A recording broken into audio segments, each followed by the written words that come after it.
lot of pressure, man. Yeah, it is. Evil. Knievel. Not our real names. Nailed it.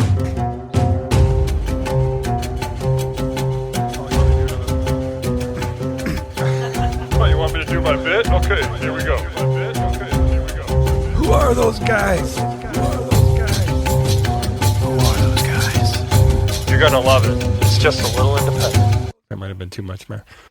So this is like You don't know what that's from? the old TV shows, you know, where you had two hosts and they're talking, And you they know, just before turn and then on they're the like, recorder. "Oh, hi." We're supposed to jump Like they're surprised. Oh, hey. But they're usually saying something raunchy, but Yes, they are. this Yeah. whole movie is raunchy, folks. Buckle up. So she had my head in her. Anyway, so hi, everybody, and welcome, everybody, anybody. Welcome to A Little Independent, the podcast where two friends talk about independent, weird, or just obscure movies. My name's Ryan. And I'm Todd. Hi, Todd. Hi, Ryan. How's it going? Wait, Kathleen Turner's here? She is. Shit. How are you? I'm well. War of the Roses was underrated, Miss Turner. Just FYI. That's... Rumor. Is it 3 times we get sued, or can we get away with 2? Oh, yeah. Don't say it again. No, that's fine. We can It's say like names of Beetlejuice. movies. That's just kind of what we do. So, how's it going? Great. Good. Yeah, how's got your uniform on? Yeah, we have our uniforms on. That's good. So our movie today, I think we get right into it because I have questions for you. Our movie today, we went from Happy Texas with a beauty pageant, and now we're moving into the world of gymnastics. Yes. So we're progressing. I think. And they're both comedies, allegedly? Allegedly. Not- You didn't laugh at this? Did you not find this funny? No. I found it hilarious. Oh, you did? Okay. So the movie is called The Bronze from 2015. And it's a movie that Todd has heard me talk about for a while. And when we started, wanted to do this podcast, I figured this would be a good one. So the description of the film from IMDB: a foul-mouthed former gymnastics bronze medalist with local celebrity status reluctantly trains a rising Olympics aspirant. Spot on. Okay, I think that's right. Oh, yeah. Now, it's very interesting because this is a smaller budget movie. They do not say Olympics. You don't see the rings. So in this, you have to kind of...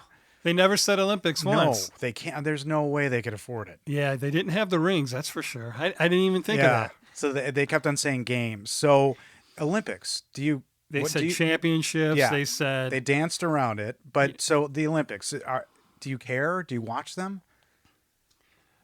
Yeah. Not like glued to it, but when they're on, if there's an event, Do you prefer winter over summer or the vice versa? Summer, winter, as in that was a joke from Big Bang, Oh, nicely tying done. us into this Nicely movie. done. But you don't watch Big Bang, so No, all the no. ones out there that got that, please email Ryan and tell him to watch the Big Bang. I might. So, I mean, So did Summer you follow the Glau Olympics? is on a Big Bang episode. Oh, yeah. On the I train, saw the YouTube. and of that, actually. who becomes Bernadette's husband? Our gal in the movie here. Uh-huh. He's going after Summer Glau, and he says, if you were born in the I saw the YouTube version of that. if you married I'm not a big Edgar Winter. I'm not a big Olympics person, and not for any particular reason. I just never was interested in it. It wasn't in my home growing up. Like, we didn't really focus on it. It wasn't a big like USA thing Right. for us. But I respect specifically gymnastics, what it takes to do what these people do. Yeah. Because, I can name... how many Olympic athletes can you name right now? I'm not trying to put you on the spot. Mary Lou Retton. She was great in Scrooged. As Tiny Tip. Yeah. She got gold. She did. I remember her on the Wheaties box and Yep, everything like yep. that. Oh, the guy on the Wheaties box that turned into a gal. What's his name? Jenner. Oh, Bruce Jenner. Yeah, Jenner, yeah. he was So an there's Olympic 2 athlete. with your help. Michael Phelps, recent time. Oh, and yeah. who was the figure skater? The famous Scott? Tanya. Tanya Harding. Okay. Margot. That was her name, Tanya. That's the movie. She's like iRobot. So this is a movie that's billed as a comedy, drama, sport, which I would say I think all 3 apply. Yeah, I think the most athletic scene is towards the end, involving a hotel room. We're gonna get to that. So it stars Melissa Rauch. She plays Hope, and so you know her from The Big Bang Theory. Bernadette. I'd never seen her in anything before this. That's all I know. Is that she's Bernadette. I mean, she's a significant character on yes, Big Bang. Yes, she didn't start. She was added. She was an add-on. Okay. I don't remember what season or how far, but pretty early on. And then she's been on it ever since. Okay. So, and that was good. Obviously, good for her. Yeah, I mean, that's all I can call her is Bernadette. She started out doing stand-up in Manhattan, and just grinded her way into the industry. Moved to L.A. And most notably, she is. I just read that she is, and it's not a reboot. She is producing and starring in a sequel to the TV show Night Court. And she is going to be playing Harry's daughter, who becomes a judge. And I was fucking jazzed. She's writing it? She's producing it, and they convinced her to star in it. Okay. So she's going to be, is Richard Mol dead? Richard Mol is not dead. Okay, so Jess and I were talking about Night Court. We loved that show. Apparently, for the Melissa's version, John Larroquette is going to reprise his role. Obviously, the actor, I forget who played Harry, the judge, has passed. Yeah, his name is Harry. The actor's name is Harry. And I'm thinking about Bull. You can, no, the peanut gallery is great. But Bull, right? Richard Mol, the big I just remember the security guy. Yeah. That's him. Remember the movie House? The movie House? The movie House. And the guy who played the greatest American hero, he's a writer, and his aunt passes away or kills herself. He inherits this house, and Richard Mol and he were like Vietnam buddies, and he left him. And Bull from Night Court shows up at the end and like he's undead. Scared the shit out of me as a kid. That's one of those movies that I saw way too young in the theater, probably. And my dad's like, "You'll be fine." That's a theme with you. Oh, it scared the shit out of me. So she is. I don't want to say rebooting, but continuing Night Court, the TV show. She's really good with voices too. She does a lot of voices. She is good with voices, and a really, really in regular, she's a beautiful woman. You know, she looks different in this movie than she looks in normal life. She is literally listed as 4'11" 3/4 inches. She's petite. She is under 5 feet tall. Also starring Gary Cole as her father, Stan. That guy's a fucking rock star. Yeah. I need you to work on the weekend. Gary. So okay, is that the first thing you go to? That's all I know. Is Office Space, Lumberg. That's it. Okay. That's who he is forever. You got Bernadette and Lumberg. Well, Gary Cole has 185 credits to his name. In one of the interviews, I'm going to call her Bernadette, Hope, and we'll go with her name in the movie, Melissa, Hope, as opposed to Melissa Ranch, which is appropriate. Oh, look at you, wordplay. Yeah, woohoo! She got that accent from her college roommate. From Ohio. Yeah, from Ohio, and that's what made him do this movie in Ohio. So, all right. Do people in Ohio have accents like that? Farther south, or maybe towards Pennsylvania. I equate it more with like a Minnesota accent, because that's how it kind of sounds like Minnesota. It's really staunch, and I mean she leans into it. Yeah, and it's a huge part of her character. Gary Cole, though, was born in Park Ridge, Illinois, and he was one of the founding members of the Steppenwolf Theater. And this guy, goddamn, his first credited role is as assistant coach in the movie Lucas. Remember Lucas? The football player? No. It was before Rudy. It was Rudy before Rudy. Yeah, when you say Lucas, I'm thinking of the serial killer. He was on Moonlighting and is IMDb best known for, because I like that. The 4 movies they're best known for. Yeah, Office Space. We made a game of that at lunch. That's right. Office Space is 1. Dodgeball, a true underdog story. Talladega Nights, The Ballad of Ricky Bobby. He plays Ricky Bobby's dad. And also best known for 1 Hour Photo. Do you remember that movie with Oh Robin yeah, Williams? I used to own it. Yeah, He with Robin Williams. Right? He's You said Robin that? Williams' boss, the guy who fires him. Oh, And I don't was remember that. thinking about that movie, how insane that movie was, and how great Robin Williams was. yeah. Third build is Thomas Middleditch, who plays Ben. Had you seen him in anything before? Twitchy. Twitchy. Yeah, what's that movie where they go down to Mexico and he's running around Search Party. naked? Search oh Party. God, that movie's Yeah, I hilarious. know. Yeah, that's what I saw him in, and I was like, oh, that guy. That was a one copy at Family Video that I bought sight unseen. yeah, yeah. Say that again. What is it? Search Party. Yeah, Yeah. Rent Search Party. It's Yeah. freaking hilarious. Pretty Boy's in that too. What's his name? Pretty Boy. Starts with a Z. Z. Well, it's I'm bad with names today. No, you're I'm telling you. not. Because Search Party, and I should know this. He was one, in right? Bad Grandpa. He was the grandson. Oh no, he's not in Search Party. What is wrong with me? I have He's Zach not? Galifianakis in my head, but that's not Zach Efron. He's Zach- not yeah. in Search Party. He's not. Search Party. So Search Party Sorry. is.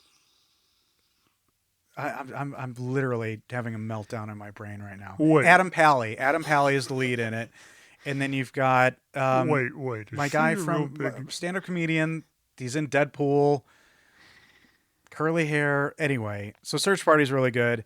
He's in the campaign. He's in The Final Girls. You've heard me talk about that movie a lot. The Final Girls. I've watched it. Yes, so he's You, in that. you gave me the DVD, Oh, yeah, I did. DVD and insisted. I did. Tied me to the chair. He was on the Garfunkel and Oates show. Do you know who Garfunkel and Oates are? No. He in Search Party. They're the two girls playing music at the end. They're like a comedy Oh music yeah, duo. yeah. And yeah, I had the biggest crush on Ricky Lindholm, the blonde. I cannot tell you. She's on Doug Loves Movies all the time. Her laugh is the most delightful laugh. And she's in a movie. She's in Knives Out, actually, which is a big deal for her. But she's in a movie called Hell Baby, where she is naked. Wait, And she's it's the most naked I've ever seen. It's like a 5-minute scene, and she's just naked, fully naked, talking to Rob Corddry like everything's normal. And Rob Corddry plays awkward like nobody. But I can't explain how naked she is. It's the most naked anybody I've ever seen in my life. there's not degrees of naked. Ryan. This is the most naked. I can't explain it. There's naked, and then No. there's naked. Watch Hell Baby, and you'll be like, that's the fucking nakedest thing I've ever well, seen in my I'm writing life. it down. Yes. I'm trying to. I think I picture her. She's got She's blonde. Those two really big smile. Yes, and her those two eyes are ladies- kind of maybe a little. That's Kate wide. McCucci. That's the other one. She's got the bigger eyes. But they're two delightful and unbelievably talented women, and super fun. And next we have billed in this movie Sebastian Stan. Who's ever heard of that guy, right? Was that Lance? Yeah. Yeah. You don't know who that is? You don't? No. Oh, this is tremendous. So he's probably best known as the Winter Soldier in the Marvel universe. Yeah, I did see there was a Marvel movie on there, and Oh, there's of course several. I've never seen He's that one of the biggest actors on the planet Why? of all time. Why do you watch so many Marvel? I enjoy them. Well, I first remember him from Hot Tub Time Machine. He was in that. He was the bad guy, like the asshole who finds their energy drink and he thinks it's a Russian conspiracy. He's really funny in it. He was in The Martian. Again, just side characters. And when he was cast as Bucky Barnes in the first Captain America, that he kind of came out of nowhere. And by the time he did this movie, he'd already done the first Captain America and the second one where he plays the Winter Soldier. So this dude knows he is set for life. I did see the first one, but He doesn't have way to do back when it shit came out. forever. But he decides to do this movie, this small independent movie. And if you looked at some of the interviews, he did all the press. He's in all the photos. Typically, when they're that big, they don't do the press for this stuff. They don't do the interviews. I had no idea he was a big actor. Huge. At the time he was filming this, huge. So it says a lot that he did a movie like this. So we have naked and we have huge. He folks. did his Here we own go. stunts. Buckle up. Then we've got Haley Lou Richardson as Maggie, who plays the young gymnast. Is she not the most adorable? She is. Yeah, as She far is. as playing an innocent, adorable, and then when you watch her in the interviews, she's not acting. Did you She's- hear about her audition? How Yeah, terrible it went? She was late. Yeah. Yeah. So I I recognized her before seeing this. She was in Split with James McAvoy, the Shyamalan M. Night Yeah, Shyamalan I saw movie. that. Was she one of the She girls was that one got of the killed? girls abducted. Yeah. And totally different, obviously. Wow. But this, she's so effervescent. She has an upcoming movie that I wrote down because I'm furious at the title. It's called The Statistical Probability of Love at First Sight. And that's the dumbest movie title I think I've ever heard of. Well, being that I just watched Steve Jobs, and the statistical probability of him being the father of his daughter was only 93%. Taking Steve Jobs to task. This movie was written by the lead actress Melissa Rauch and her husband Winston, which that's a name you don't hear It's often. Rauch? Rauch. It's not Ranch? No, That's what there's no N in it. Yeah. So you're going to be hung up on the raunchiness of this movie. Is that what I'm getting? That is my, It's your number one in my note? notes. So Raunchy? raunchy, ... Did you blush at all? Did you think about calling your mom and sharing the movie with No, her? I kept, you told me this crazy sex scene was going to be, and then I had to wait the whole fucking hour and 50 minutes to get. That's all you were looking for. And the movie was directed by Brian Buckley, who is an Oscar-nominated director. He had all short films Yeah. until this one. Oscar-nominated for the short film Assad in 2013 and Saria in 2020. In 2017, a movie I want to see, he directed The Pirates of Somalia. Yeah. A true story about Evan Peters, who plays Quicksilver in the X-Men movies, plays a journalist who embeds himself with the Pirates of Somalia. And I I've did never find heard that that story. Yeah. And that's only his second. It's like a biodrama. Yeah, like how nuts. So this is really the only movie that he's directed. Everything else has been a short. And that makes this all the more unique and interesting to me, I think. What'd you think of his hair? He looked like Shaun White. another Olympic athlete. Yes. The tagline, there's two of them. There's no place like third. Which is fine. And then the easy one, everybody needs a little hope. Oh, see, that's our line for Hope Marie. That's true. And our Sedaris. They That's stole true. that. I do like the first one. Yeah, there's no place like third. Yeah. It's an hour and 40 minutes. Budget was $3.5 million. Opening weekend, $386,000. Worldwide gross, $615,000. So not financially successful, but I think philosophically successful. Bernadette was a exec producer on it. I got to call her Bernadette because when I see her face, that's all I see. So forgive me, folks. But it was nominated for the Grand Jury Prize at Sundance. The director was nominated for dramatic. And it was the opening movie of Sundance that year in 2015. Yeah. So that's pretty cool. But they raised, what you say, $3.5 million? $3.5 million was the budget. Jeez. All on Bernadette of her writing her success. Yeah, maybe. Well, I didn't realize we had a Marvel.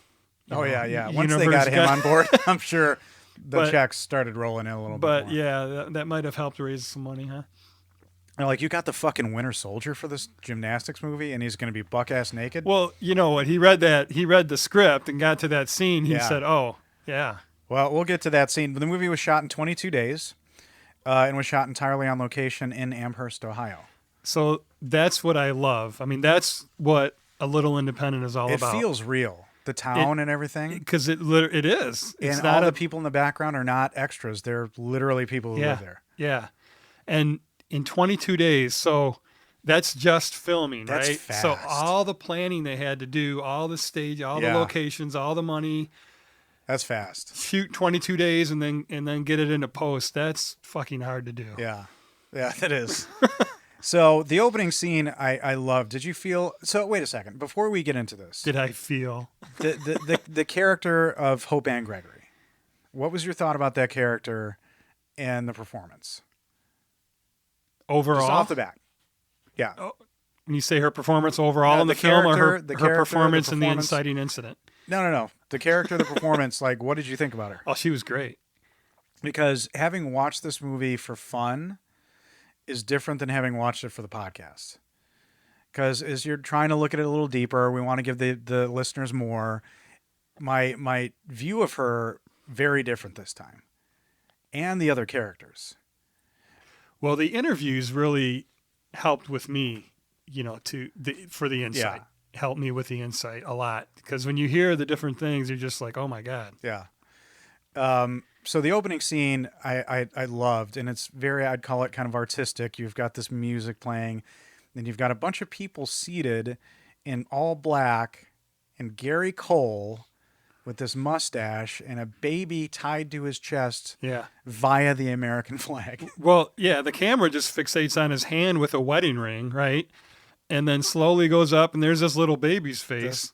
And then, we pull blonde. back. Yeah. And It's I clearly, didn't catch it till the second time that, yeah, that's the funeral. It's the funeral of the mom. of the mother, and he's Yeah. still wearing his wedding ring, and it's like after you know all that, you're like, oh Yeah.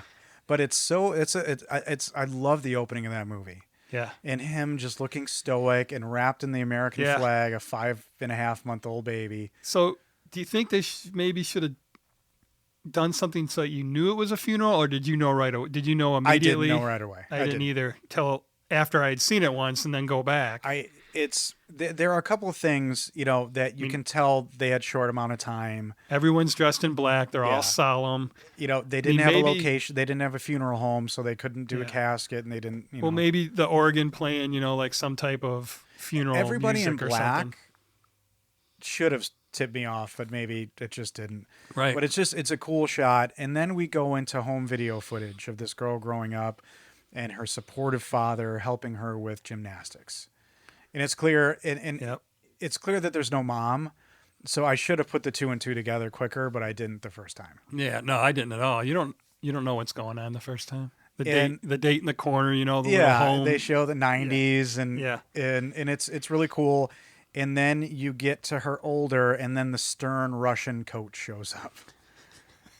Which there's some great scenes in that intro with the dad and the coach drinking vodka and Oh yeah, he practically spits it out because Yeah, how yeah. strong it was. Yeah, but it's the stereotypical, and I hope, I don't know, and maybe anybody who listens who watches this movie and are a gymnast, if any of this is offensive, you can email us, littleindependentpodcast@gmail.com.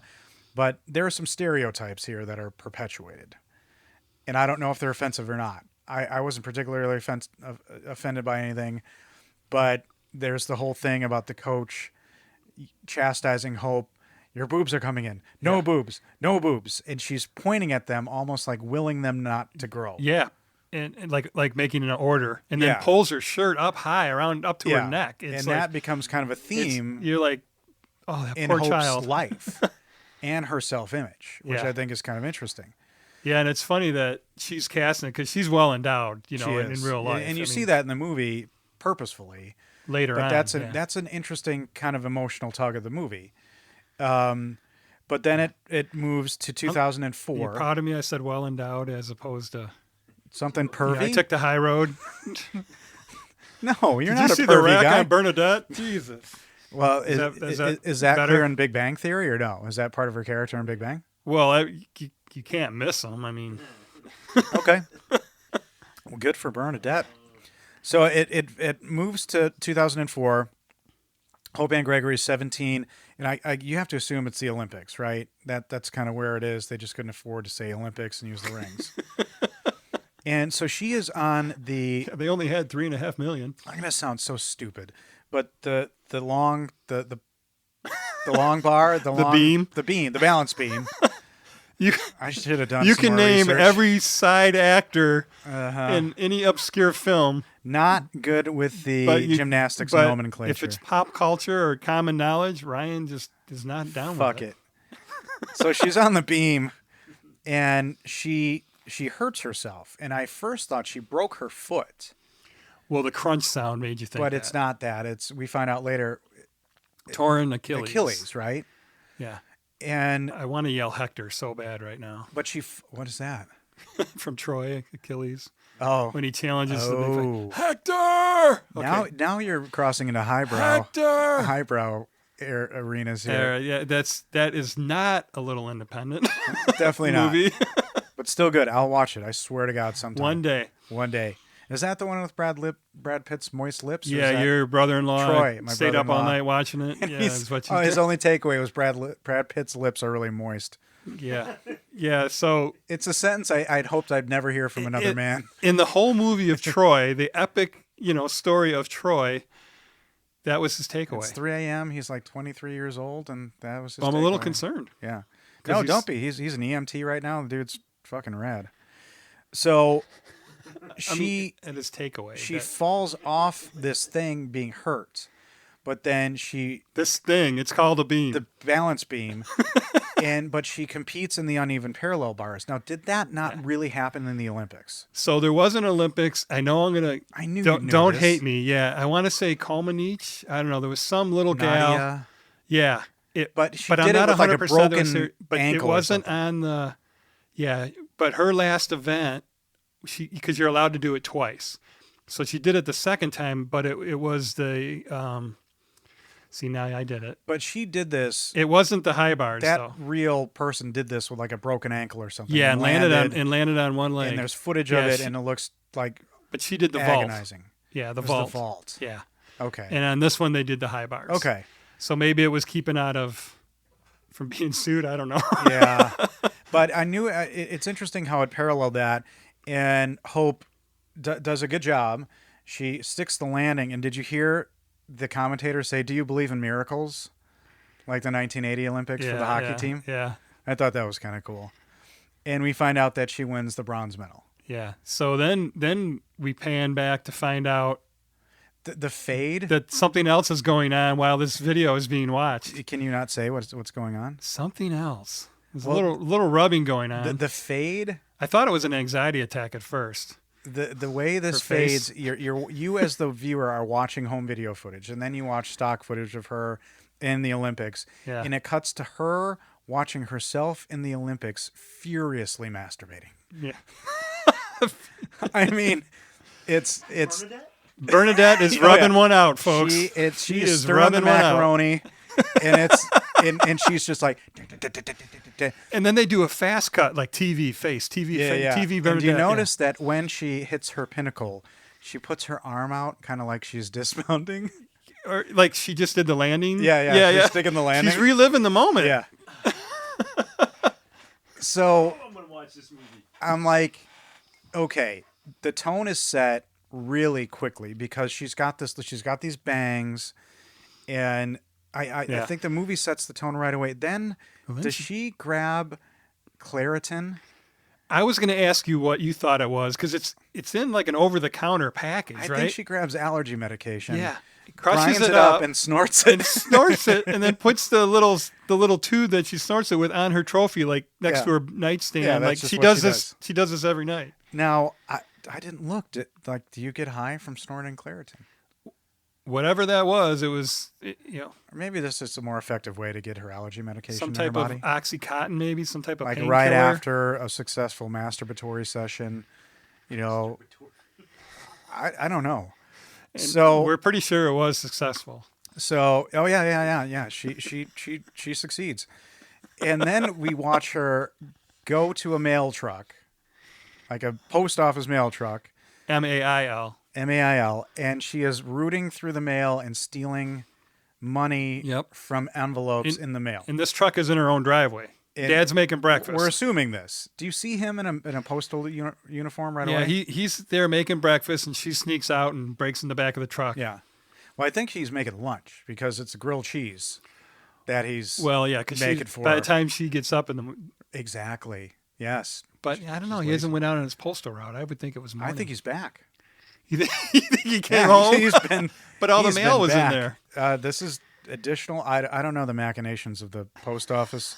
Again, you can email us. But is this when he reminds her that his #1 dad mug is his most favorite thing of all time?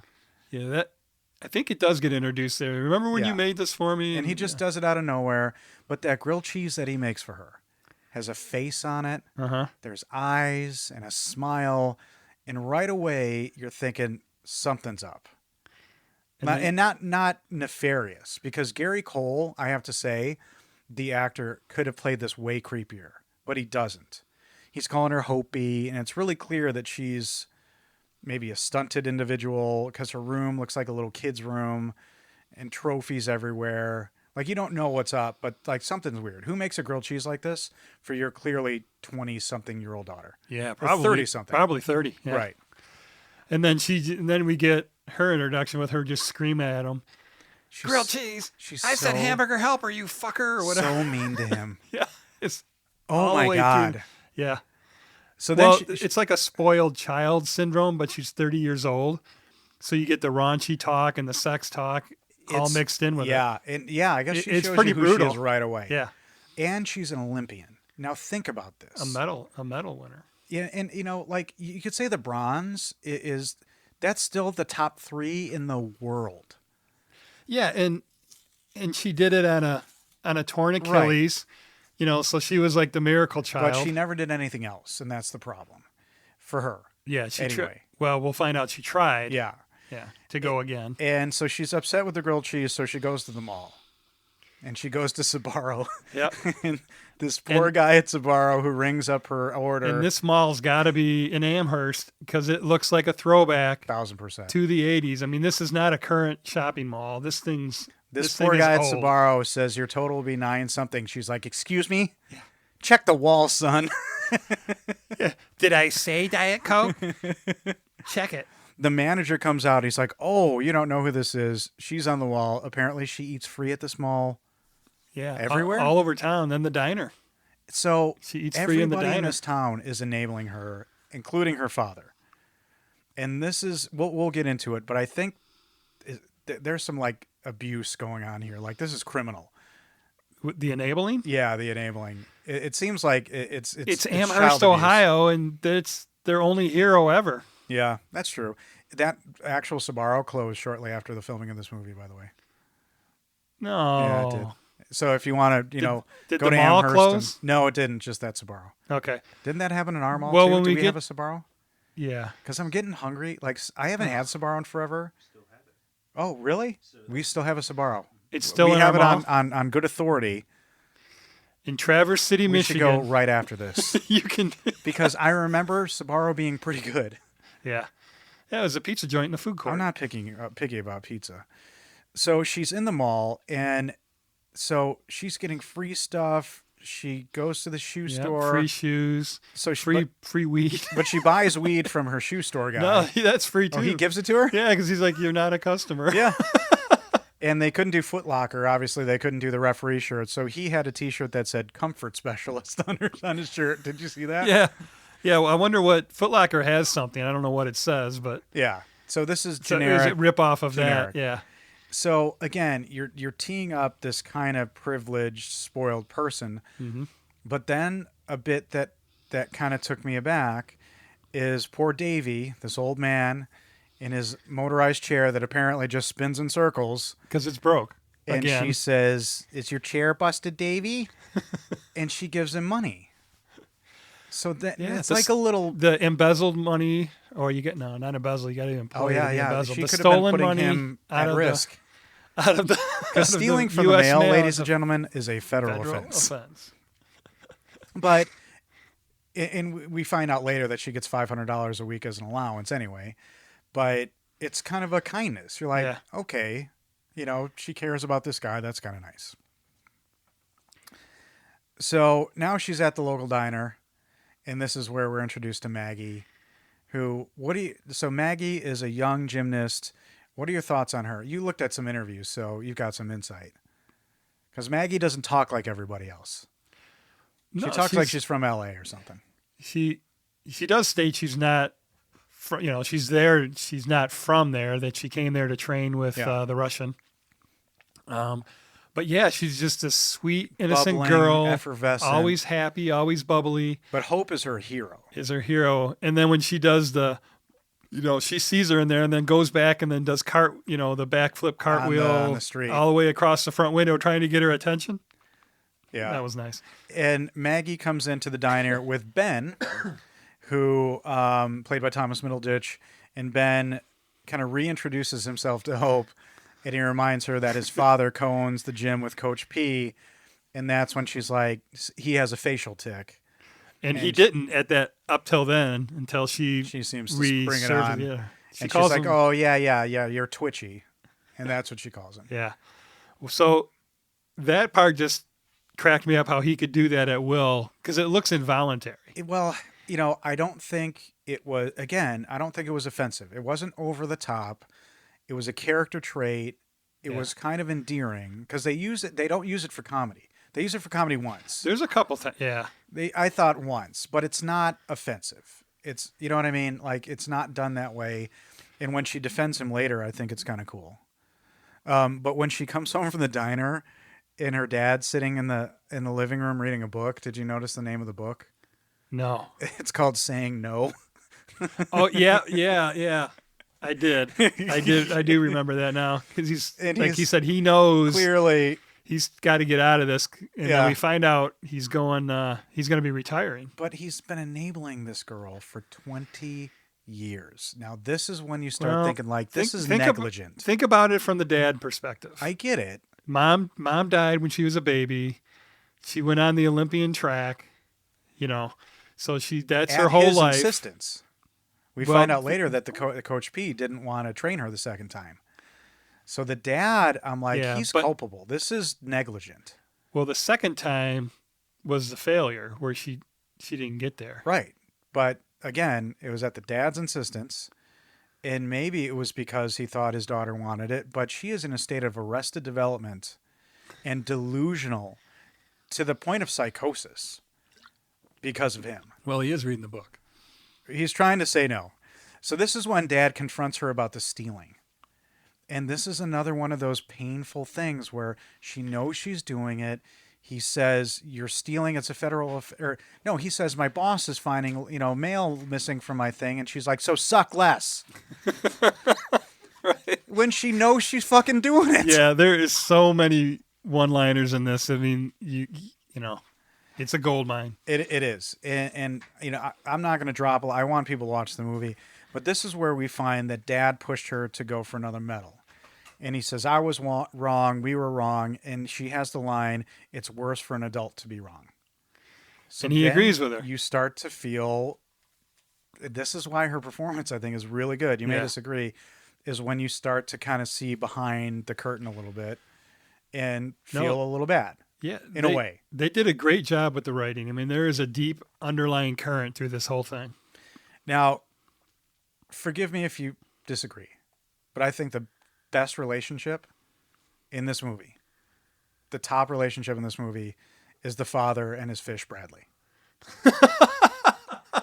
Man, nothing. My mind was racing through all of them, and I'm like going this and that, him and her, and this and that, and then you pull out the Dad fish and Bradley the fish. Holy fuck! And she makes it clear he doesn't even know you're there. He doesn't know you exist. He talks to Bradley. It's the sweetest thing I've ever seen. Yeah, he even tells Bradley that he knows, you know that I'm here. He takes him on the road. Oh, yeah. Down there when they go to Toronto. He takes him to the hotel. So at this point, we're reminded that Hope's mom passed away when she was 5.5 months old. And this is when we find out that Coach P, her coach, has committed suicide. Yeah, she's back when they're on TV is how they find it on the news when she's sitting in the chair there. For the first time, I didn't put it together, but I think we find out later the reasons why Coach P committed suicide. She was broke and a heavy drinker. Yeah. Well, spoiler. What they said later on. And we find out a little more about Maggie, and Maggie is kind of like Hope, but different because Maggie's got a single mom who is a janitor at a community college. Right. But her dad left her when she was like 6 or 8. Not dead, but it's still, it's kind of interesting how they have it kind of similar. Yeah. But Hope makes sure to tell her that her mom died at hers was 5.5. Yeah. 5.5 months years old and was a lot worse. So Hope gets into it with her dad again and breaks the number 1 dad mug. Now, as a father of 3 daughters, your thoughts? I was heartbroken. She slams it to the ground. Was that when he cut off her allowance? No. Because they're in a heated argument. It was when her sandwich didn't have pepperoncinis, I think. And I'd all been at the same time. But it's a furious argument. She rips the dad mug that she made as a little girl for him that he drinks out of every day and just smashes it right at his feet. Yeah. So you're like hot and cold on this character. Yeah. And this is the point that I noticed that she is in her Olympic warm-up outfit, baggy at all times. Yeah. Yeah, the USA. And I know a little, and so metaphorically, we're going to get highbrow on this podcast, but that is her armor. And one thing that I did read is her bangs. Melissa Rauch is the character. Whenever she tugged on her bangs when she was nervous, that was also her armor. She wished she could pull her bangs over her face. Yeah. So kind of a cool, actor's choice there. Yeah, I mean she's living on her, her past glory every single day. Yeah. So now we have Hope and her dad at the kitchen table, and he finds a letter from Coach P, written at some point previous to her suicide, which is interesting. But was this shocking? This was after her drunk fest, because she was hungover that morning when he had the mail at the table. So the one-liner in the bar. Oh my God. Oh, when she goes to the bar and and she's the two big black dudes are sitting next to her, and she's like slamming on the bar. Hey, buy me another drink. Yeah, I'll let you double team me. If you buy I haven't had my period, or I barely have a period anymore, so you can do me all raw and shit. And that's it's like, what the fuck? That's again when you're like, this character has been done a disservice by her father, who should be jailed at this point. Because she is sexually dysfunctional. Like, that's a problem. And not saying that there's anything wrong with a healthy three-way, but just the way she approached it was so desperate. Buy her a drink and you can double team her. That goes on in bars all the time. I guess. It's been a while since I've been in the bar. It isn't a bar that I know of here, but... So yeah, the next day she's hungover and she gets a letter from Coach P, and the coach has written her and saying that Maggie Townsend, this new little prodigy who Coach B had been coaching, if Hope continues to coach her, she will receive $500,000. She's got to coach her all the way to the Toronto. To the games. Yeah. I don't want to get sued by the Olympics. Well, Toronto's the location. They do say Toronto in the movie. They do. And I think it's funny that math is an issue for Hope, because there's that it's $500,000. Well, that's another thing. $500,000. No, she was homeschooled by her dad. Yeah, by her dad. So again, it's just him and her. Yeah, they're a unit, and that's why they have these issues. And that's another she's like trying to process this, and she's like, "You're breathing so loud. How can anybody think with your breathing?" Yeah, and she's so mean to him. She never stops. And he just takes it until he doesn't. Yeah. Oh. He does have a moment. Interesting. My clip may have something to do with that. Oh yeah. So, Hope decides to train Maggie. She goes to visit her in a room. Well, and it's all about the Benjamins. Well, yeah. I mean, her allowance is being taken away, and now $500,000. But then I'm curious as to the fact, why does she sabotage Maggie?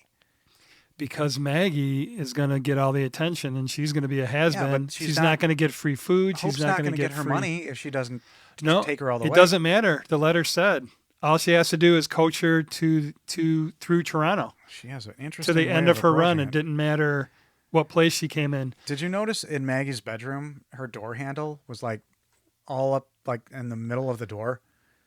Well, it was a mobile home. It looked like a sunken... Oh, okay. Maybe that's what it was. Yeah, it's a mobile home. Okay. And I feel old shame. I'm sorry.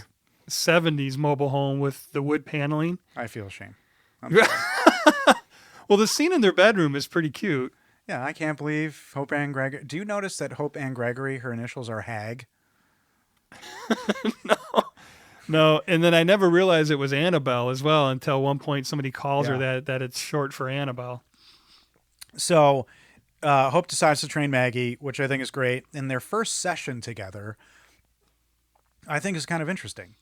It's not very productive because Hope doesn't really do anything with her, and he has her lay down, and she's just giving her kind of philosophical advice. And well, first off, she says, "I'll be ready at 7," and then she says, "I'll be here at noon," and then she rolls up at 2:00 in the afternoon.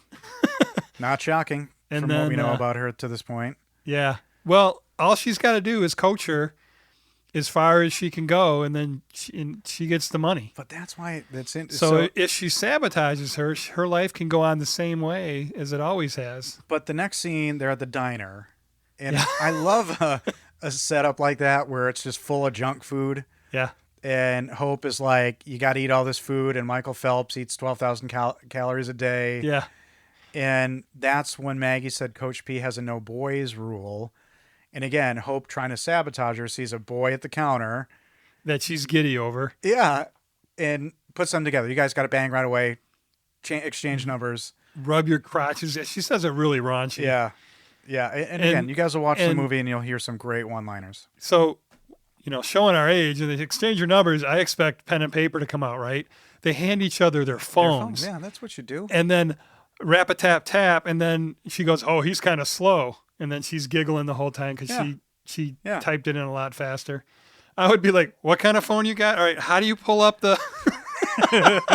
Fuck.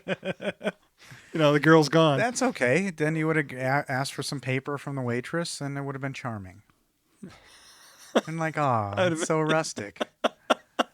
Writing on a napkin. He's probably gentle in the bedroom as well. What am I going to do? Wipe my ass with it? So now we have the first of a few montages, and this is the eating montage. I'm getting so hungry. See, I ate before I came here. I never You did not do. have time?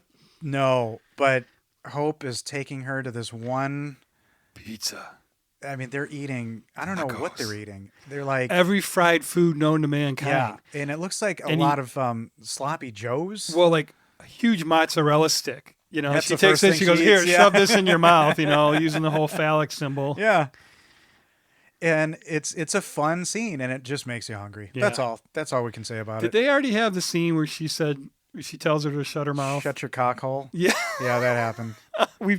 So that, again, we're not can't say everything, but there is so many one-liners in this movie. And so it makes you wonder, between a husband and wife who wrote this, one, who's the dirtier of the two, and two, good for them. And like, I they think are they meant for each other. I think they try to outdo each other. 'Cause Probably. in the interview, now hubby's not in any of the interviews I saw. Right.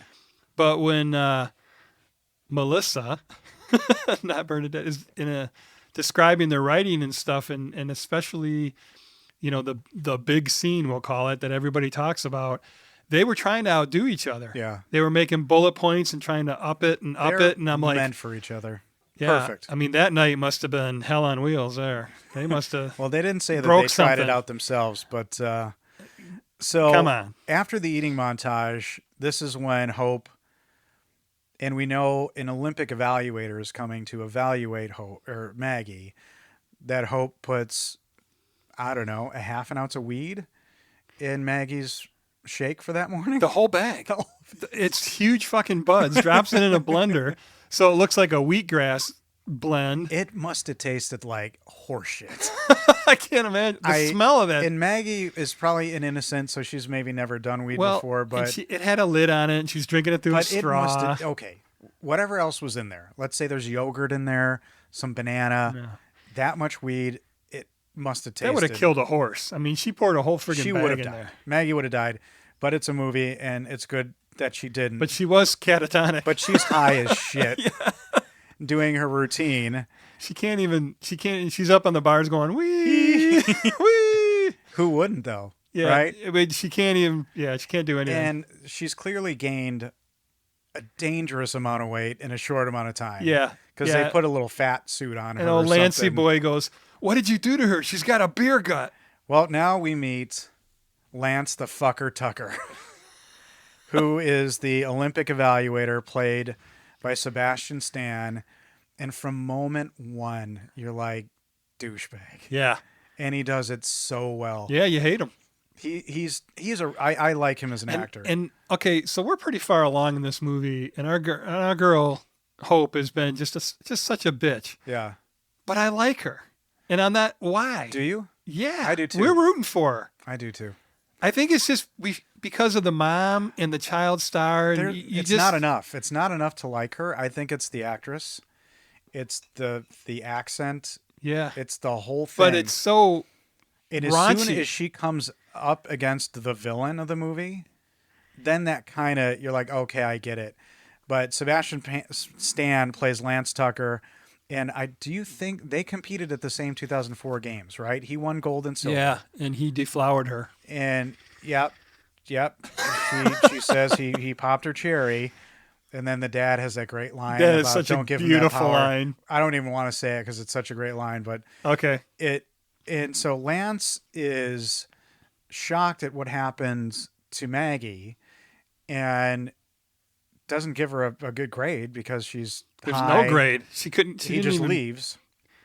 But he has this interaction, and did you read it? So in the interview, when Sebastian Stan came in, one of his first scenes was with Middleditch, and it was when they first meet, and he's like, "What are you flirting with me?" Because Thomas Middleditch has that the twitching. Yeah. twitch. Yeah. You blinking at me? You winking at Yeah, me? you winking at me, and he says something about he has a deformity problem, and Yeah. Hope defends him. Yeah. He doesn't have a deformity problem. Yeah. He's not deformed.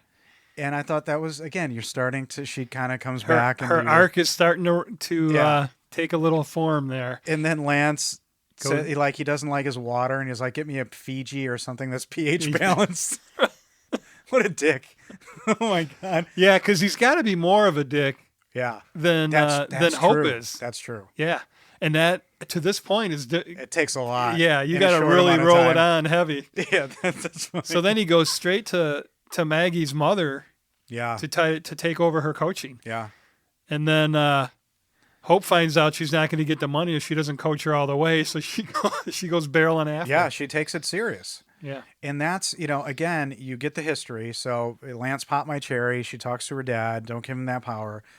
And Lance is really mean to her. And he says, it sucks that you got injured. And then he mentions her chest about your imbalancer or something.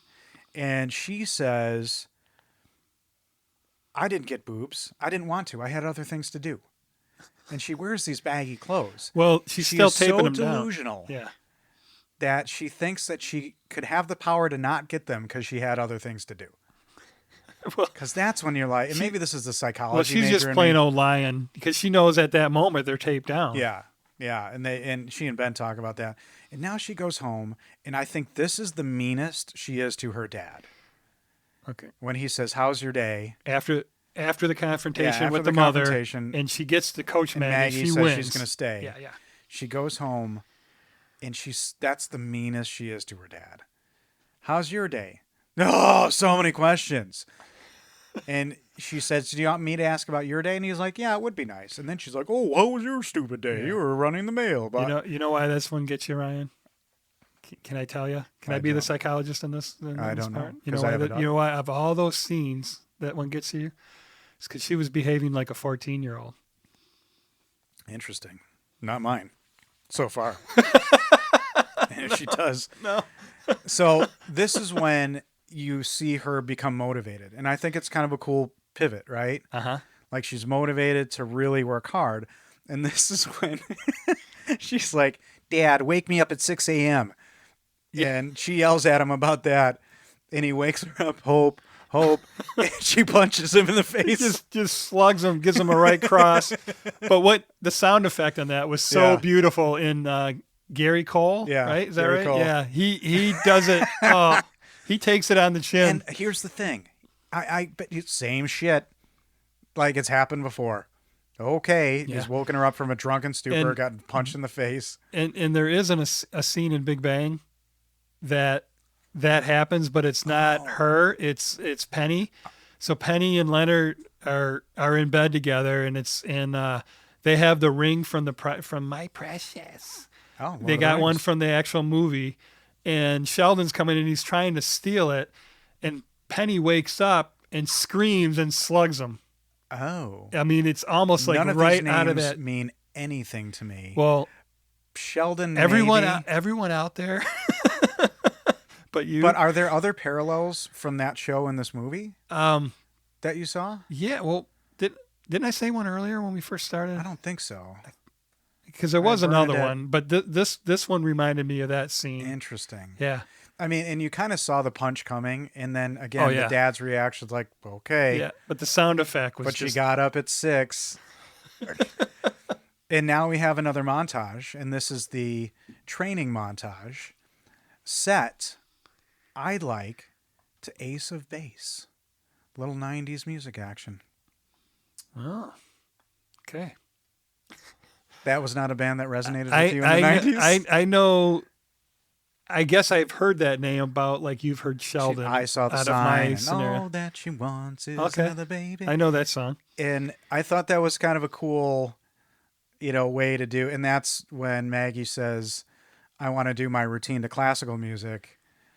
Oh, what a line! And, this is. and it's in the trailer. Coach P. Coach P said I should do that. And that was a good idea. And Hope's like, well, she thought a full bush was a good idea, but we know that that's disgusting. Classic. That was what she thought that was classic. Yep. And the training montage ends. I mean, if we're going to get raunchy, interestingly enough, we should probably bring up, that when we get to the big scene, The scene? the scene. We're building this up. Yeah, Greatly. the big bush reference being disgusting is taken care of. Oh, I don't think there ever was one. for Hope. Because, these gymnasts have to, keep things high and tight. Men and women. So at the end of the training montage is when they create their secret handshake, which I think is endearing. Did you notice? How is that endearing? Did you notice the people in the audience of the Olympics doing the secret handshake? I saw a couple in the background, and at one point, yeah. So if you watch the movie, you'll understand what the secret handshake is, and it's essentially the hand, the finger going into the other finger hole, indicating sexual relations. But the regional qualifiers come, and Maggie, interestingly enough, gets third place, enough to qualify. Yep. Yeah, they called it the qualify. You're qualifying for the Olympics. Is that how it works? So Yeah. it is, right? I believe it does. Qualifiers. Yeah. And Lance is there with a new prodigy, and Lance reveals that he has been appointed the women's head coach of gymnastics. Team USA. Yeah. And again, he's kind of saying, I'll take over from here. And this is where I'm sure don't know anything about it, but I know that's got to be unrealistic. Like, that she'd be allowed to train somewhere else, and the team is always together, and it's always under one coaching staff. Right. So they do deviate from reality a little bit there, but that, it's a comedy. Yeah, it's okay. Yeah. I wasn't, I'm not as embroiled in the Olympic, details. But I mean, there's no way that would happen. The team of 5 girls and the alternate backups are all going to be training together in the same place. Yeah. And, they don't have individual coaches that just go off to Amherst, Ohio. That's true. And have secret handshakes. All right. We got one hole in this movie. Fine. The secret handshake. Now, the bowling alley scene, this is a celebratory scene. They're in the bowling alley. It's Ben. Her training's going good. It's Hope and Maggie. She's bowling. And this is when Melissa Rauch's accent got me, the way she says nachos. Again, she's just eating nachos. I come here for the nachos. Yeah. And this is when she does something impossible. And that Maggie goes to that claw game to win a stuffed animal, which is rigged. And I will tell you this. I know this. My father-in-law, he ran an arcade in the 80s. And he says, these things are stacked against you. They shove them in there. And you're not supposed to win. They're a money sucker. But Hope wins Maggie a little, what is it, like a rhino with a Harley Davidson leather jacket on, yeah. Which, did you notice it later winks? Yeah. Okay. Yeah, and that was at the moment. So there is a tie-in from that. So Maggie actually does something nice. I mean, Hope does something nice for Maggie, wins her the little prize and gives it to her. Yeah. And she's all excited because she hasn't really done that to this point in the movie for anybody. Yeah. And then when you bring up the wink, that is the other scene where she takes the high road. That's a great scene too. And I believe that in the writing that they tied those together. I just like that kind of metaphor or metaphysical aspect of the stuffed animal winking. So one of my favorite, you're going to be so mad at me. Not mad at me. One of my favorite scenes in this movie is the date scene in the mall with Ben and Hope. Okay. I think it's so sweet and it's adorable and it's the kind of shit that I would have done. and have done. And it reminds you of the ice rink in Happy Gilmore, What? where they sing Oh, okay. My Yeah. Endless Love. Oh, yeah. Okay. Yeah, you could Kind totally. of, you know, the ice rink's It's going closed. above and beyond. He has a guy open it. But before the date, did you notice that Hope comes home and her father is making her favorite dinner? Did you catch this? Yeah. Chicken fingers with White Castle burger stuffing. Now, We should Google to see if Amherst has a White Castle, but they don't. what? Wait. You got a frozen pan. Wait. Are you Chicken a real fingers big White Castle fan? with White Castle burger stuffing. So, you're I spent you're the cook. a strange amount of time breaking this down. How could you possibly do this, right? This is what it is in my mind. You take a chicken finger, you hollow it out. You take a White Castle burger, you mash it up like a puree, you stick it in the chicken finger, you reheat that up in the oven, and that is chicken fingers with White Castle burger stuffing. So maybe that's where the taint reference comes to later on, the stuffing part of it. When she says he's going to... Yeah, that, ladies and gentlemen and listeners, you have to hear that whole scene for your own. Yeah, we got to let her say it. It's too good. We could not do homage to that. But again, chicken fingers with White Castle, well, how would you do it? Oh, White Castle. You've wait. seen me eat. Okay, maybe it's like turkey and stuffing, where stuffing is its own thing. So it's chicken fingers, and he makes stuffing out of the White Castle burger. Yeah. So essentially chopping it up into a stuffing consistency. I didn't look it up online. I would take a bite of the White Castle, a afraid. bite of the chicken finger. There you go. But it's very clear that that's a thing. We'll never know, probably. So yeah, that was, a long, detailed Yes, it was. analogy. So now you have people that can make this dish. Yeah, see, this is the thing. I want a food compendium to our podcast. So people to do like food and the recipes from the movies that we do. And then send photos in. The Great White North Baking Show. No, well, I mean, you could do the grilled cheese from this, the chicken fingers with White Castle burger stuffing. But they go to the date, and Ben takes her to the mall, which is clearly closed. And they park, and the first thing she does. So because she's what was the word you used about her stubbed maturity, but the sex? She's emotionally stunted. Yeah, stunted. And sexually messed up. Right. So what would a girl think when the guy parks in a dark parking lot, nobody else is there, why they're there? The panties go up to the knees. She puts her legs straight feet up go in the air. straight up in the air to the ceiling. Did you see the granny panties, though?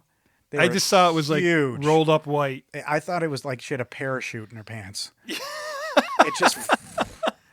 And she assumes that he's just there to bang her because everybody wants to bang a gymnast. Yeah. But I'm kind of surprised by that move in the movie because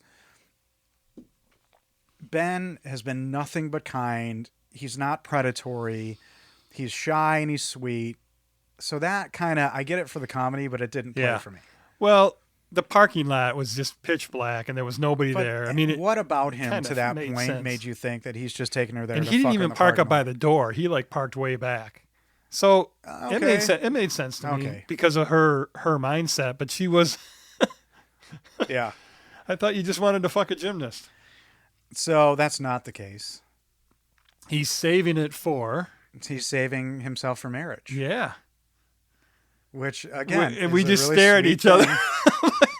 Amherst, Ohio, folks. They're really great there. But he takes her into the mall and he's prearranged the guy. So they go into the mall food court and he has John, who's been mentioned a couple of times. Wasn't it the security guy that was in the chair earlier? Yeah, and he's got the handlebar mustache that matches from a previous movie we reviewed about being a convict. And he steals a kiosk, a candle kiosk, and rolls it over, having lit most of the candles. So I assume that's somebody's business. Oh, I didn't catch that. That he stole, and he lit all their candles.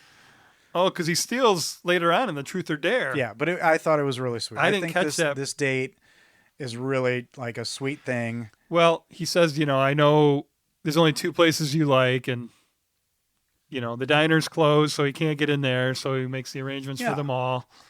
It's nice, and so he arranges for John to play some music, and they dance, and then they play Truth or Dare. The dance was so fucked up. Yeah, I mean, again, it was the best it could be. Well, they're dancing apart, and then finally They he start says, to "No, dance we like- should Yeah. do an actual slow dance here." Yeah. Then they play Truth or Dare, and she dares him to steal a punch card steak from and the shake or from whatever. the steakhouse. Yeah. And he jumps over the thing and steals it, and he's all edgy after doing it. But the whole scene, as far as like the romance part of it, I like that. Like I would have done what he did if I had the resources and I really liked this girl. I totally would have done that. I would have stole the steak punch card. I would have punched it all out. I would have been nervous. I would have done the whole thing. So you saw yourself in that I did. I character. saw myself in Ben as an awkward, just weirdo guy, but he wants to go above and beyond and make a memorable first date for her. Oh yeah. And he totally does. Yeah, he does. And I think she's kind of taken by this. Yeah. There is a little subtext there where she's kind of Yeah. playing it where she's like, "Oh, he really likes me." Yeah. And this is one of those things where they end up back at the gym and Maggie is training and she's like, "I want to go for one more." And they turn the lights out and they have a birthday surprise for Hope. Yeah. And they bring it. So is her birthday the 4th of July? Yeah. And her dad has to give her trivia, like a quiz about the 4th of July. Well, that's what he did when she was a little When she child. was a little child. And he's still doing it. And he's still doing this remedial, all right, here's the quiz for your cake. And there's sparklers on the cake, and Dad's carrying the cake. Yeah.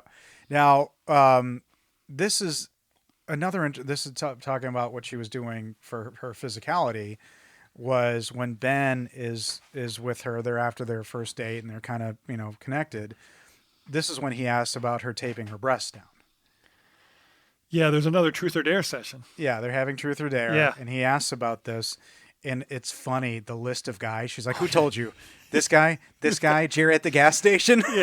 Yeah, the Roto-Rooter guy, Stacy at Quiznos, and he's like, "Stop! That's quite a list." And he starts twitching. But that was, again, a pretty sweet moment. Like, it doesn't turn into a romantic comedy, but Yeah. I like the elements of this. Yeah, 'Cause it well, does he's ground had her a crush little on her for years, and Yeah. she's starting to come around. Yeah. Now we get to the games. In the next montage.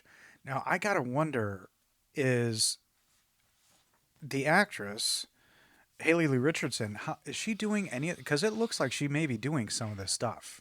She doesn't do those flips in the air and stuff, but she does some of the floor routine. It looks like in the beginning Right. of it, maybe a little bit on the beam, when she's standing there. But they did hire a whole crew. And there were some professional...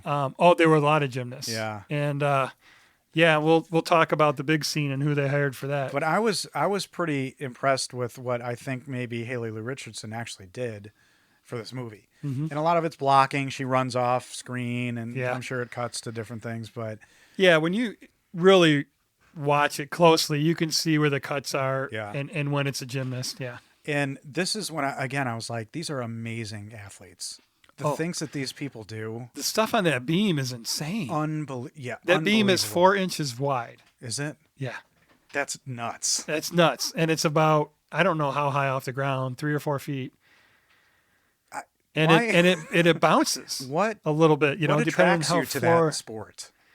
Like, diff- I want to do the scariest thing ever. The grace and difficulty Yeah. combined. It's oh god. Yeah, and I think it's been noted it's like the hardest sport there is. I wouldn't doubt it. Yeah. Not at all. So now we're back into the bar, and this is the first time I think you see her without her warm-up shirt on. She's wearing a white T-shirt, and you see The that girls she are out. is very well-endowed person. Yeah.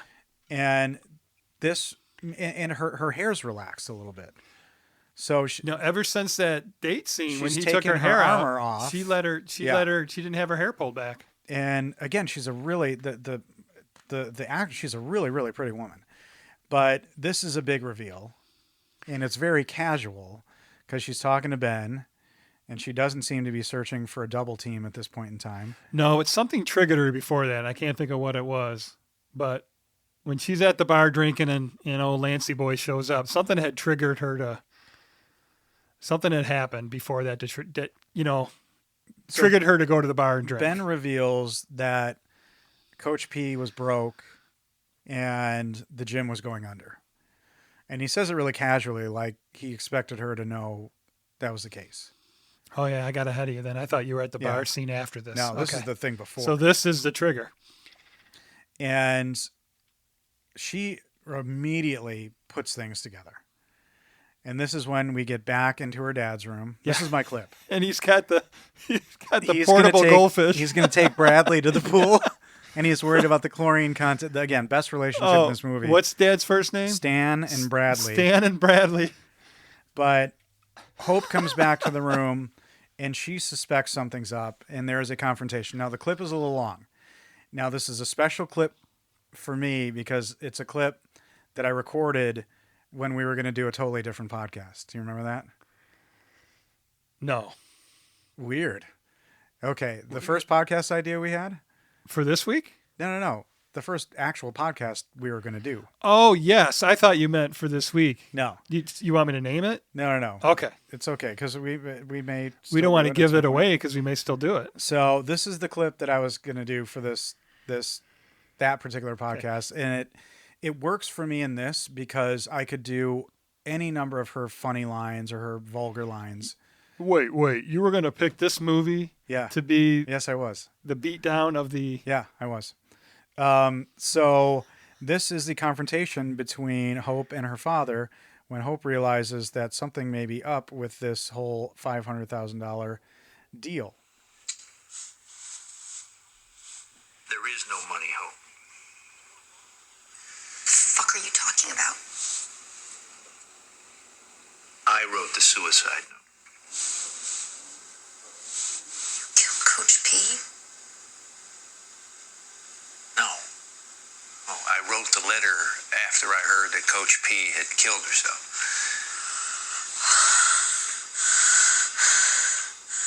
You are a sick fucking man. I just didn't know what else to do with you. It was my one shot to get you to do something with your life. For you to be happy again, and for me to get my sweet little girl back. Do something with my life. How about I'm a national fucking hero? Yes, you were. I am. You are nothing. You are a bitch. Now shut your mouth before I shut it for you.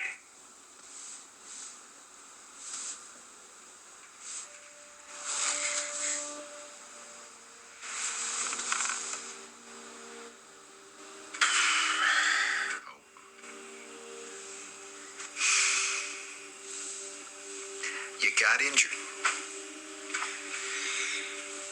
You had a dream to get back out there that your body couldn't handle. It was brutal to have your time cut short, and it broke you. And it broke my heart. But someone had to tear down those walls that you put up before it was too late.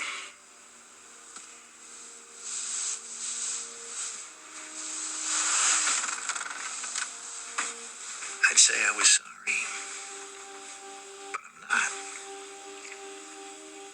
Because for the first time in years, I've seen glimpses of the old Hope, and she's wonderful. You're so good at coaching. I think you even like it. Just doing it for the money. I don't believe that's still true. Let me get this straight. I take months out of my life to just want to be everything I know, so that everyone in Amherst can forget about me. For nothing. Great job, Dad. It really made my life so much better.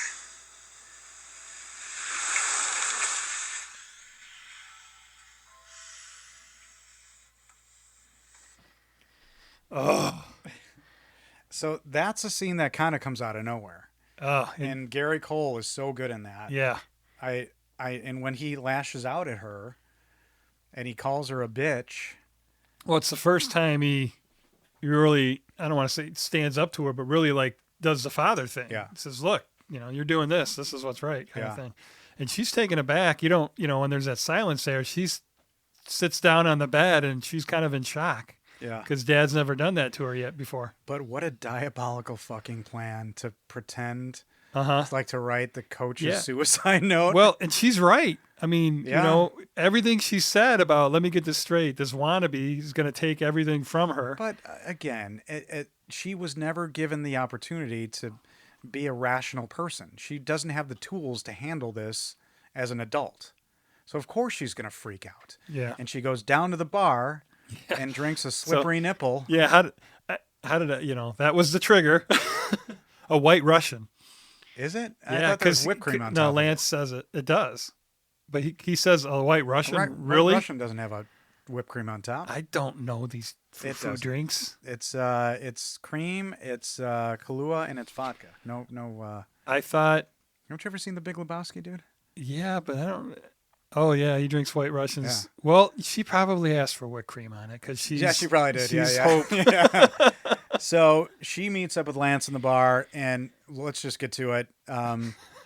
They go back to a hotel room, somebody's hotel room. Yeah, because they've done it before. He took At her least virginity. once.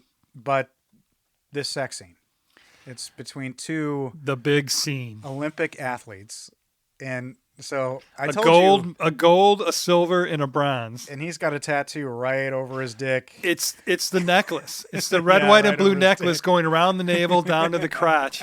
And what's hanging there where the gold medal should So be? I told you that this was a crazy sex scene. Your thoughts? Just go. Was it crazy to you? It's completely wild. And the best way I can describe it is by having the writers describe it when they said, and when I say writers, it was her and her husband that wrote this, right? She was presenting this to the board to get a rating on the movie.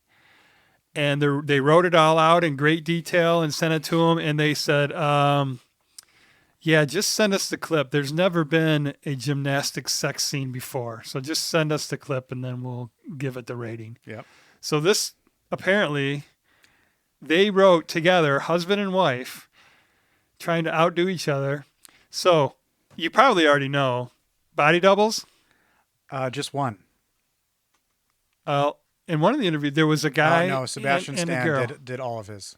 See, one of the interviews they said, No, Melissa two. Rauch had a body double. Sebastian Stan did his. and her body double was from Cirque du Soleil. Yeah. And her and her husband went through all the photos together Yeah, to pick. and picked out. Sebastian Stan didn't do all the like gymnastic stuff, but he was there in Yeah. a bunch of it. So Yeah, Sebastian Stan was. She was there too. Like when they come crashing through the door, there are Yeah. scenes where it's But just her. like But the any of the naked- physical Yeah, stuff, Sebastian Stan got naked. He did as much of it as he could. yeah. And so I watched it a couple times, and you can tell when it's the stand-in because her blonde hair is like poofier and a little Yeah. a little not as silky. So you can definitely tell it's not. It doesn't matter. Melissa. It's so over the top. And the that- music. What was the song? Oh, Shit.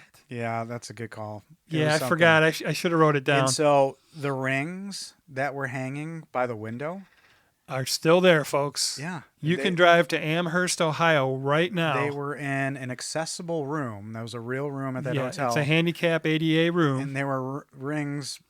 on the windows. And unfortunately, while they were using the rings, Ben walked by. Old Twitchy just got slammed.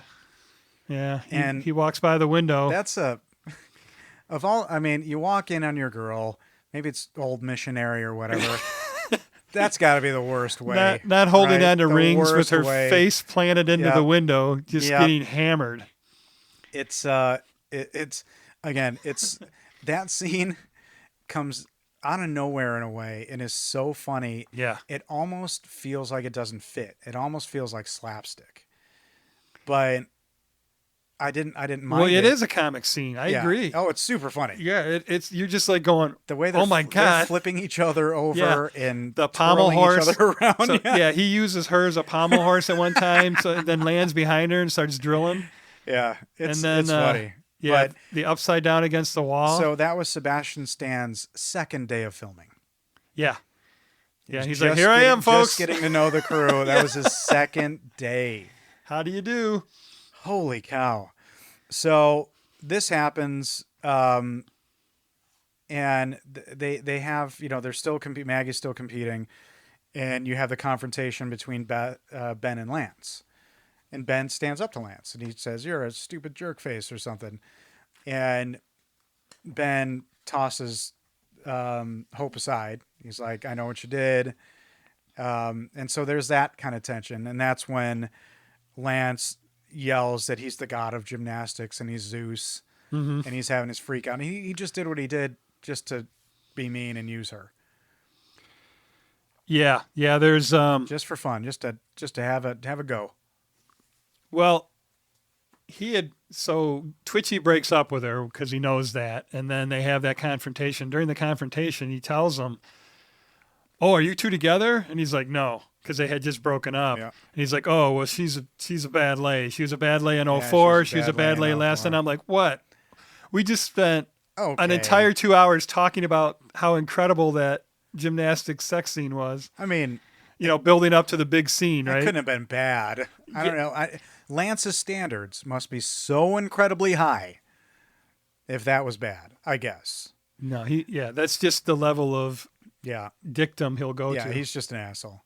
So Maggie wins the gold, which is good. And her mom makes it. Her mom makes it. And there's that great scene where Hope decides to either say that her mom died on the way there or doesn't die to motivate her. Oh, before the floor routine. Yeah, before the floor routine. Yeah, so if you can find a spiritual moment in this movie, I would have to go with that one because they play out this whole thing, but it turns out to be in Hope's mind where right before she's about to do her last routine, and if she scores high enough, she wins gold. Yeah.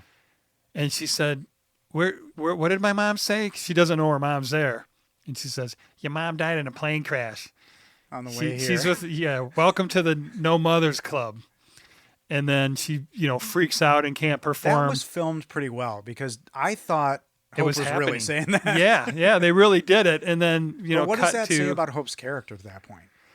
I mean, doesn't that? Yeah, I mean, she's done it as far as an she's arc been as she so can. up and down, like redeemed, not. Bangs Lance.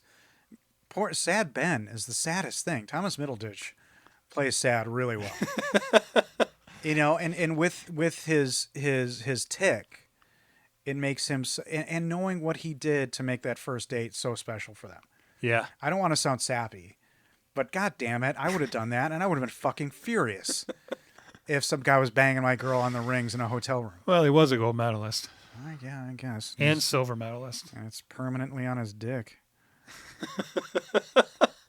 So Maggie wins the gold, and I think it's interesting that they changed the town sign Yeah. to Maggie, and then Hope is on there smaller. Yep. Because she came in third. Yeah, but Hope's still on there, which is interesting. And now this is the big fuck you. Did you like this scene? In the mall. The betrayal? Yeah. No. Maggie's saying in a press conference what she's Oh, doing. yeah, when she's going to switch coaches and move to L.A. Yeah. Oh, that pisses you off. And you see the mom in the And the background mom was- going like, I'm not going to have to be a janitor She anymore. went, and the mom looked like $1 million. Yeah. She went because she's been disheveled. She's a janitor in the community college, lives in a Which is an honorable profession. I mean, don't get me wrong. Yeah, no, but I mean, she's really struggling. trying to show that they're struggling. And then in this press conference, she's all dolled up. She's just She's seeing gorgeous. money and forget anything else. Yeah, moving to L.A.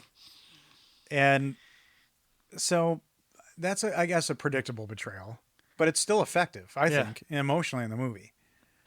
And then we have Maggie, who's supposed to be the hometown hero, to show up to speak at the Amherst Mall. Yeah, sign photographs. Sign all that stuff. Yeah. And all the kids are And piece the fuck out already to LA. Doesn't yeah. show.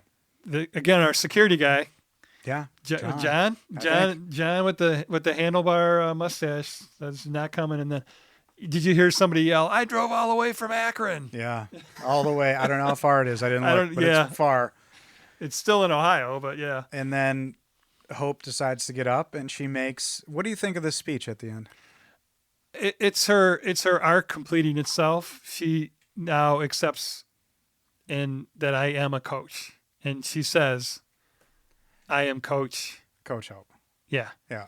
Because earlier, I'm not a star, or I'm not a coach, I'm a star, when she's yelling at Dad. It wasn't called Dancing with the Coaches. It's called Dancing with the Stars, you idiot. The stars? You just did like a walking. Christopher Walken. Not Dancing with the Stars. You know I only have one. And I haven't found where he can bring him in. Here's the thing, and we'll get to the end in a minute, but what I like about this movie is she is not totally redeemed. She's still a shitty person. Yeah. And she has a long way to go. She says that in one of the interviews. In the writing. Long way to go. They don't, So this is just step 1 in like 19 steps for her to become not a shitty person. I thought it was 12. That's an alcohol thing. Oh, okay. All right. I'm going to admit this to you. It got me the first time. I've seen this movie a bunch. Got me the first time. Got me this time. Okay. When she comes home and she's talking to her dad and she goes down the stairs and she turns and she says, "Thanks, Dad." That got me. For the first time. The first time I watched this movie, I teared up. This time I teared up again. Yeah. And he's dedicated his entire life for her. Yeah. Yeah. It's a really, really nice moment. Oh, so that when you say it got you. Yeah, I teared up. Okay. I teared up. Absolutely. Did Jess say, "What is wrong with you?" Like you say to her? No, she called me a pussy. Okay. Punched me in the face. Got out a pommel horse and said, "Come on. No. Show me what you got." No, yeah, it's rare. But the older I get, I think the more we get let the guard down. I yeah, suppose. well, and it's not an intentional thing to not cry at movies. I just haven't for most of my life. But you're a dad, and that stuff tugs changes. at you. So the end of the film is Hope essentially saves the gym, right? Yep. With her gear, like she sells. She's when she did, they cut and didn't show it, but when she took over on the podium there at the mall for Maggie not showing up and said, "I am Coach Hope," then they cut to she's selling uniforms out of the back of the car, no refunds. Mm-hmm. If you pay, everybody has to have one. So what she did was signed up all the local kids for gymnastic lessons with Coach Hope. Clients. So they wouldn't foreclose on the gym. And she puts a big wad of money in Twitchy's hands. Yeah, because at one point, very redeeming. They say that Maggie's the only student, and it's probably because there really are no other students, which is interesting. So she gets everybody to sign up, saves the... Well, the Russian was training Maggie, and it was just those two, and then it became Hope after she died. But what's so interesting about this movie at the end, and maybe you saw this too, is Hope apologizing to Ben, trying to win him back. Oh, the note. And typically, the note's phenomenal. But typically, it's the other way around. It's always the guy apologizing, trying to win the girl back. That's an excellent point. And I love that turnabout. And Melissa plays that so well. Yeah. And her voice is more soft. Yeah. She's not the raunchy, hard ass. Yeah. So you can tell she's going to, I think, try to be better. Who knows? So now. Yeah. It's 5 years from now. Right. Where's she at? Are they divorced? Are they together? Does she have 3 kids? Where are they at? Does she rescind? I've been dying to ask you this. Yeah. Man. I think the money's a big issue because she's still going to be living with Dad. I think it's really going to revolve around the success of this gym. Of the gym. Yeah. Okay. And because for them two to have a life together. Or if she finds another prodigy to train. And maybe, that's something that she can do to get somebody else to the Olympics. So there's hope. We want Amherst to birth 3 of them. Yeah. And one of the last scenes is that this is funny. This is a vindictive Ohio thing. They take Maggie's sign off of the town and put Hope's back up. Yeah. Yeah. And Maggie, fuck you, LA. Yeah. And with Maggie not originally being from there. Yeah. It does work. Well, so To be honest, my friend Todd, I didn't know what you would think of this. I thought, it's not your type of movie in a way because, we don't talk. You don't do a lot of raunchy movies, and I didn't know what you'd think of Hope's character. I thought maybe you'd get annoyed by the constant, don't get your clit jizz on my car and all the that clit stuff. jizz. Yeah. I forgot about that. Oh my god. So did you like it in general? Yeah, you got to be in the right mood, for it. So I'm gonna admit to something that's gonna be hard to believe, but I watched it the first time 2 nights ago. Mm-hmm. All the way through. Uh-huh. And then I looked up the lead actress. Okay. Oh, so meaning you didn't know who it was? I did not know it was Bernadette. I kept going. I haven't watched Big Bang in a long time, very much. And for some reason, I kept going, I know her. I know her. I know that voice. Would that have changed something if you knew it was her going into it? I don't know. But, yeah, I mean, it sold 100%. I was like, holy shit, that was Bernadette. I bet it was better that you didn't know. Yeah. But because you would have had I certain don't know why I expectations, didn't, you would have been looking for Bernadette characteristics or something maybe. But at some point during the movie, her voice should have given it away. And I think it's just because I haven't watched the show in quite a while. Yeah.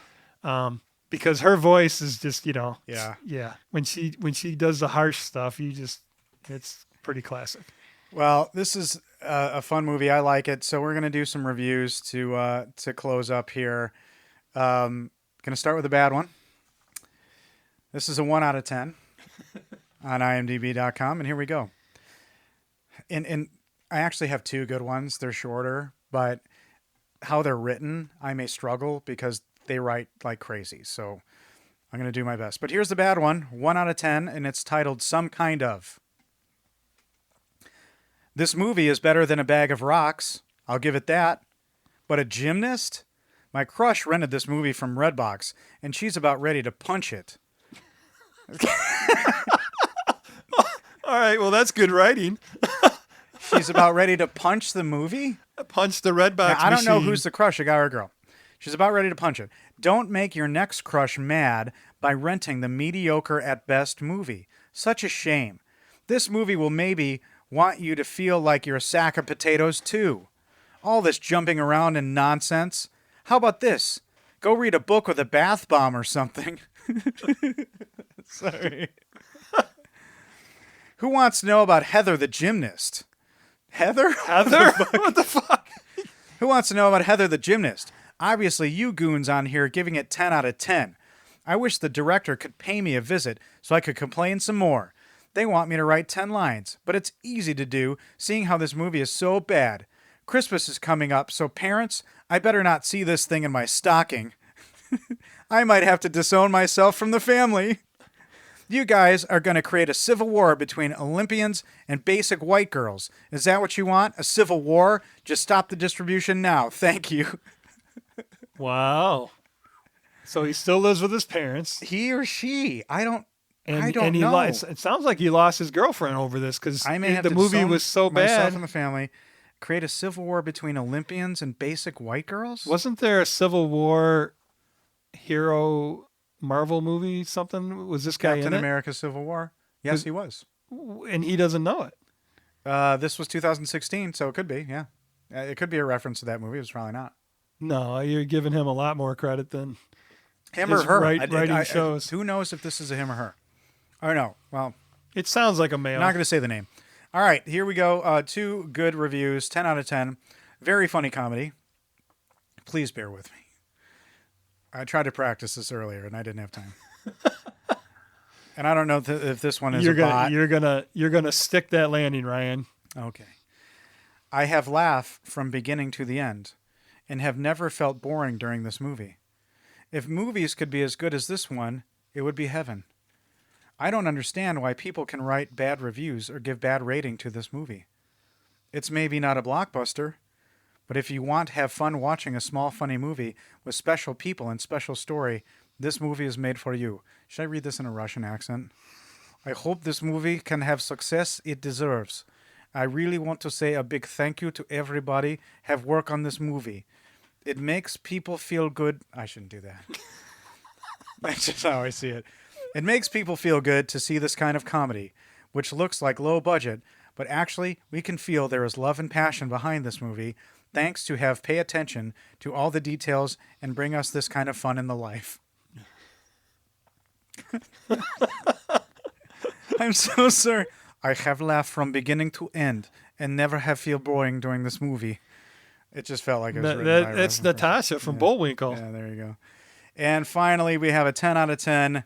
Please make the Bronze 2 happens, Melissa Koff. Love this movie. This movie, so underrated. How could it's just 6 out of 10? This movie must be 6.8 above. I really enjoyed this movie. The lead character's accent and foul mouth she got was mazel tov for me. This is the kind of movie you watch with your parents or kids. Just kidding. No, it's not. What was the name you said? Melissa, is that her maiden name? Melissa Koff. Maybe that's her maiden. No, it's not. Because Please make the Bronze 2 happens, Melissa Koff. Love this movie. I don't know. well, I mean, her last name right now is from marriage, so maybe that's why I don't thought know that. if it is. Who knows? I don't know what her. All the Big Bang fans out there know. Yeah, well, thank you to those who listened to this episode and are still listening.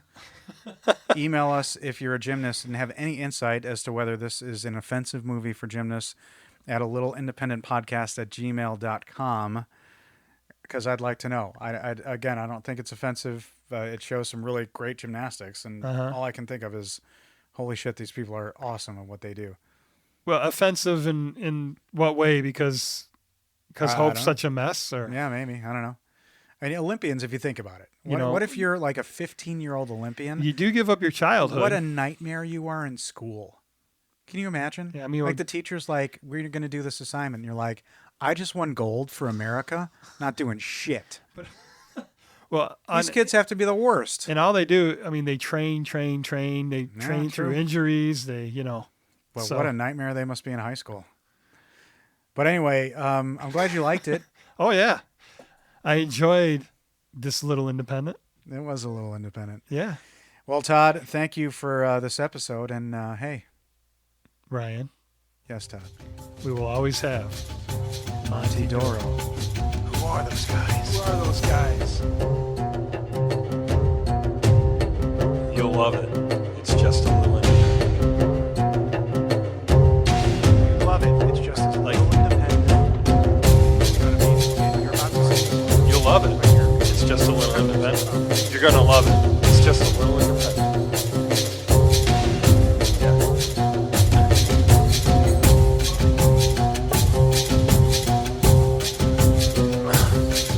Okay. we're 10s. Yeah, we're two. Yeah. We're like you'll love it. It's just as little independent. Like it's just Like I'm little introducing a independent. movie to you. Like you're about to. All right. Yeah. It's just as little independent.